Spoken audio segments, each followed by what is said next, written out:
Bom, presidente, realmente muitos servidores têm dúvidas referente à PEC 32. Ele é um projeto de emenda à Constituição, também sendo chamado aí de reforma da administrativa, desculpa, Reforma, como gosta de dizer o Marquinho da FESEP, que reforma reforma não tem, não. administrativa. Não, ele Então, chama de reforma. Vai, ela fala. deve alterar aí 27 artigos da Constituição Federal, introduzindo 87 novos artigos. As mudanças, elas vão dizer a respeito da contratação, remuneração e desligamento dos servidores públicos. Vale lembrar também que o governo federal ele criou com o objetivo de trazer mais agilidade e eficiência aos serviços públicos, né? Pretende modernizar o Estado, conferindo dinamismo, racionalidade e eficiência à sua atuação. Mas, na verdade, a dúvida em si dessa reforma administrativa é porque ela afeta os servidores dos poderes executivo, legislativo e judiciário da União, dos estados e municípios. Então, os servidores em atividades e aqueles que têm interesse em ingressar no serviço público através do concurso também devem ser impactados com a PEC 32. É uma coisa que a PEC ela está assim, tá nas entrelinhas, principalmente para servidores estaduais e municipais, principalmente os municipais que ainda recebem anuênios adicionais, né? Anuênio, biênio, triênio, quinquênio. Esses servidores aí, muitos, eles discutem direto com a prefeitura, então, muitas prefeituras, os servidores ainda têm. A PEC acaba com isso tudo, tá?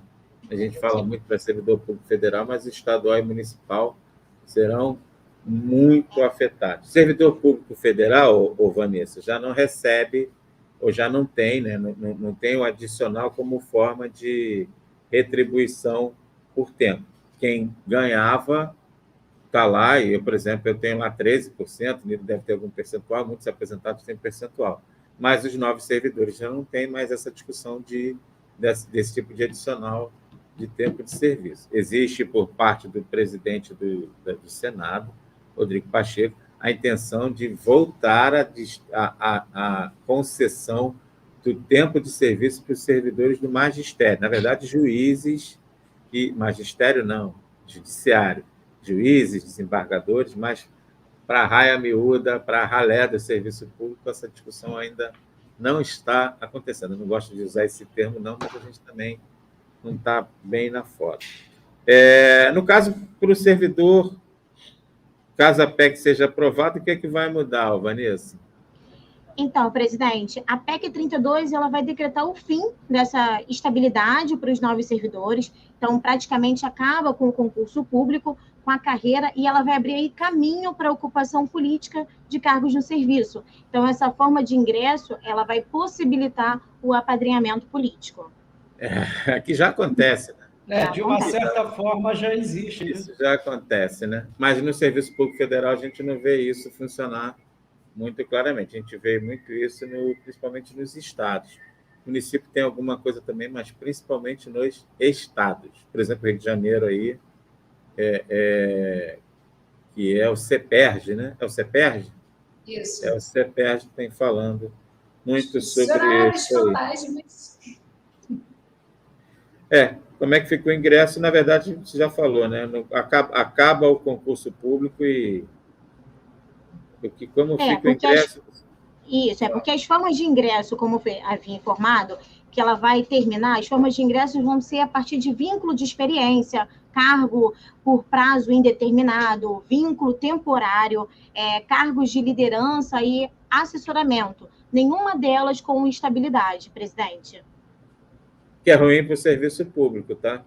Por exemplo, vou dar um exemplo claro aqui de algo que aconteceu recentemente. A Amazônia estava com problema lá do desmatamento, de trator que estava indo lá, de garimpeiro, e havia uma ação direta do ministro Ricardo Salles, que foi eleito deputado federal agora por São Paulo. A Polícia Federal ela estava fazendo investigações, então o superintendente denunciou essa ação do ministro. Ele foi afastado do cargo. Se ele fosse indicação política, ele teria sido demitido na hora. Entende? Mas como ele é servidor público de carreira, o cargo dele ficou mantido. Outro exemplo foi aquele irmão do deputado federal que denunciou a compra da vacina. Ele é servidor de carreira do Ministério da Saúde, lembra? Ele denunciou que estava havendo